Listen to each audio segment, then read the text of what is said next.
நடிகர் விஜயுடன் ஏற்பட்டுள்ள விவாகரத்து விவகாரம் தற்போது பெரிய சர்ச்சையாக மாறியுள்ளது. விஜயிடமிருந்து தனக்கு விவாகரத்து வேண்டுமென்றும் நீலாங்கரை வீட்டில் பங்க அனுமதி அளிக்க வேண்டுமென்றும் அவரது மனைவி சங்கீதா 2 மனுக்களை நீதிமன்றத்தில் தாக்கல் செய்துள்ளார். 26 ஆண்டுகள் குடும்பம் நடத்தி 2 குழந்தைகளை வளர்த்துள்ளதாகவும் விவாகரத்து கிடைக்கும் வரை அந்த வீட்டில் தங்க உரிமை இருப்பதாகவும் அவர் மனுவில் குறிப்பிட்டுள்ளார். இதற்கிடையில் நடிகர் விஜய் சமீபத்தில் ஒரு திருமண நிகழ்ச்சிக்கு நடிகை த்ரிஷாவுடன் ஒரே காரில் வந்து கலந்து கொண்டது பெரும் சர்ச்சையை ஏற்படுத்தியது.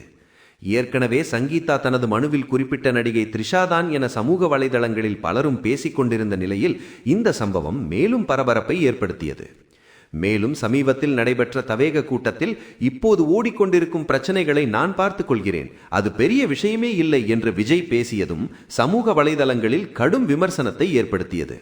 இந்த நிலையில் விஜய் த்ரிஷா விவகாரம் குறித்து நடிகர் விமலிடம் செய்தியாளர்கள் கேள்வி எழுப்பினார். அதற்கு பதிலளித்த விமல், அந்த காரை இப்போது யார் ஓட்டிக் கொண்டிருக்கிறார்கள் என எனக்கு தெரியாது.